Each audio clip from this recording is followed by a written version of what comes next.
Hello, salam sejahtera Malaysia. Selamat datang ke channel Fels Lifestyle. Terima kasih kerana terus setia dan terus bersama di dalam channel ini. Saudara-saudara, tuan-tuan dan puan, siapapun juga yang menjadi Perdana Menteri, siapapun juga yang menjadi kerajaan, sudah pasti ada beberapa isu yang ataupun keputusan yang dibuat oleh kerajaan dan Perdana Menteri. Pasti ada beberapa kepimpinan di dalam kerajaan yang tidak setuju. Dan pada akhirnya, kalau satu kerajaan itu telah membuat satu keputusan yang tidak dipersetujui oleh ramai pemimpin di dalam kerajaan, beliau berisiko untuk kehilangan sokongan. Bercakap tentang kehilangan sokongan, ada satu keputusan Perdana Menteri yang telah menjadi sebutan, yang ditolak oleh dua bekas Perdana Menteri. Dua bekas PM tolak cadangan naik taraf elektrik. Dua bekas Perdana Menteri menolak penjelasan Perdana Menteri Anwar Ibrahim yang menyatakan kenaikan tarif elektrik kepada industri dan golongan berpendapatan tinggi tidak akan menjejaskan 85% isi rumah golongan rakyat biasa.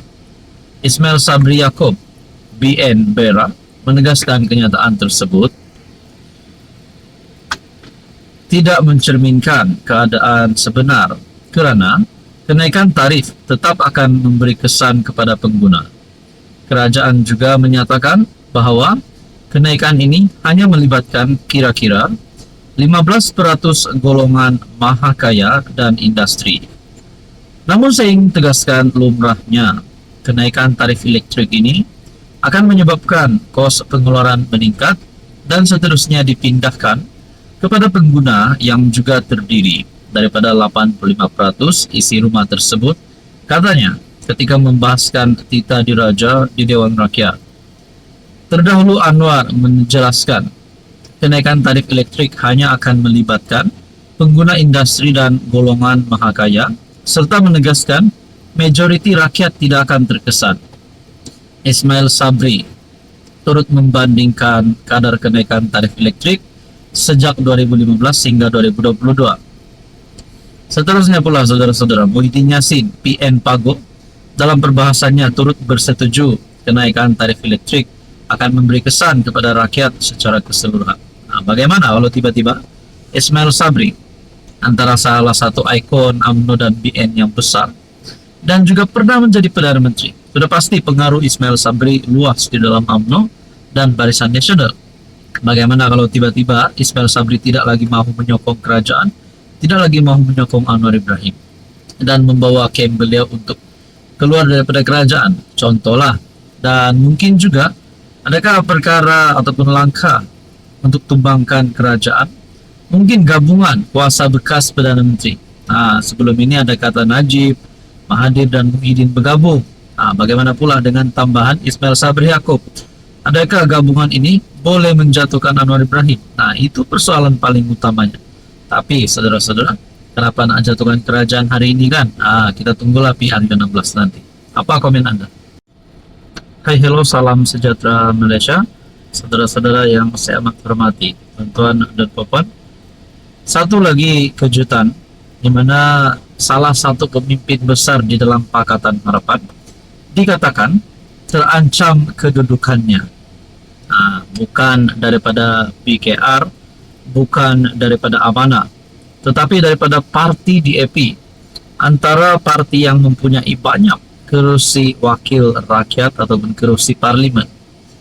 Pengerusi DAP, Lim Guan Eng, dikatakan sedang dalam kedudukan terancam. Itu selaku pengerusi DAP. Lok Nga desak Guan Eng undur, keluarga Lim cari sokongan veteran DAP. Adakah Lim Guan Eng bakal letak jawatan sebagai pengurusi DAP, bakal dipecat sebagai pengurusi DAP? Dengan pemilihan DAP yang bakal berlangsung pada Mac, kedudukan Lim Guan Eng semakin terancam selepas satu majlis makan malam Tahun Baru Cina antara dua pemimpin utama parti, Anthony Lok dan Nga Korming. Pertemuan itu bukan sahaja mengukuhkan pakatan antara Kem Lok Nga, tetapi juga dilihat sebagai tekanan kepada Guan Eng agar berundur daripada jawatan DAP, pengerusi kebangsaan DAP. Menurut sumber dalaman DAP, jika Guan Eng tidak berundur secara sukarela, dia dikatakan berisiko gagal mendapat tempat dalam jawatan kuasa eksekutif pusat CEC selepas pemilihan nanti. Menurut sumber dalaman DAP, jika Guan Eng tidak berundur secara sukarela, kalau Guan Eng tak nak berundur secara sukarela, adakah jalannya adalah untuk menggulingkan beliau ataupun menarik sokongan daripada ahli-ahli di dalam DAP untuk tidak menyokong beliau menjadi pengurusi DAP. Namun, jika Guan Eng berkeras untuk bertanding, dia bakal menghadapi cabaran sukar.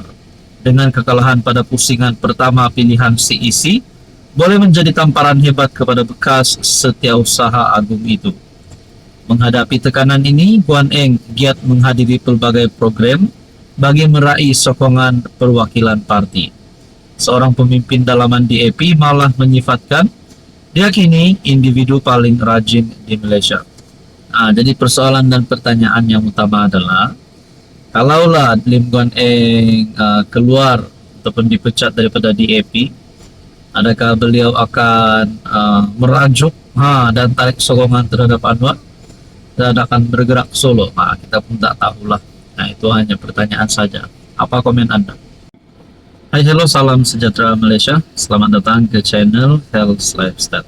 Saudara-saudara, tuan-tuan dan bapak, terima kasih kerana terus setia dan terus bersama di dalam channel ini. Antara perkara-perkara yang menggemparkan ramai orang sudah pasti berkaitan dengan rasuah, terutamanya di seluruh Malaysia, tidak kira Semenanjung, Sabah dan Sarawak. Siapapun juga pemimpin yang terlibat dengan rasuah, pasti ada gesaan untuk ditangkap, untuk letak jawatan, dipecat, dan berkata tidak layak untuk menjadi wakil rakyat, sekiranya menjadi YB ataupun wakil rakyat, sekiranya menjadi ahli parlimen ataupun ahli Dewan Undangan Negeri. Jadi pendek kata, siapapun juga yang terlibat dengan rasuah perlu dikenakan tindakan undang-undang. Antara beberapa isu rasuah yang menjadi cerita ramai orang, terutamanya di Sabah sebelum ini, adalah berkaitan skandal rasuah di Sabah. Dikatakan skandal berjemaah, skandal rasuah adun berjemaah. Di dalam skandal ini disebut nama Ketua Menteri Sabah, tidak pasti bersalah atau tidak, dan beberapa lagi adun yang disebut di dalam isu skandal rasuah ini. Pada akhirnya ada yang berkata, bagaimana dengan jawatan Haji, bagaimana dengan kerajaan negeri, lebih-lebih lagi pada tahun ini adalah PRN di Sabah.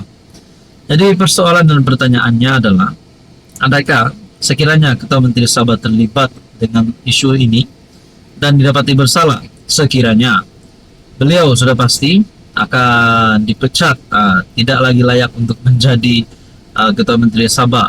Menurut Kementerian Netizen, netizen pun ada berkata, kalau bersalah janganlah jadi Ketua Menteri Sabah. Ada Ketua Menteri Sabah yang lain yang sedang menanti. Antara nama-nama yang dipilih melalui Kementerian Netizen di dalam ruangan komen melalui channel ini, berkata Syafi Abdal pun boleh, Jeffrey Kitingan, banyak lagi lah calon sebenarnya. Jadi berkaitan dengan siasatan ini, keputusan terkini daripada SPRM, daripada Azam Baki, siasatan kes 18 adun Sabah akan diselesai segera, perlu saksi sesuai. Melibatkan 18 adun. Adakah 18 adun ini bakal mengosongkan kerusi mereka sekiranya didapati bersalah? Kebetulan pula PRN pada tahun ini. Siasatan membabitkan 18 adun Sabah yang telah direkam keterangan susulan dakwaan skandal rasuah berdasarkan penularan klip video perbualan sebelum ini akan diselesaikan secepat mungkin. Ketua Pesuruhjaya SPRM Tan Sri Azam Baki berkata, pihaknya memerlukan saksi yang sesuai bagi memastikan dakwaan itu kukuh. Namun demikian, apabila timbul isu baharu yang telah dilaporkan sebuah portal, maka saya telah arahkan pegawai penyiasat teruskan siasatan dengan panggil saksi yang berpatutan, saksi yang sesuai untuk memperjelas isu dilaporkan portal berkenaan. Berkaitan dengan ini, saudara-saudara, apa komen Anda?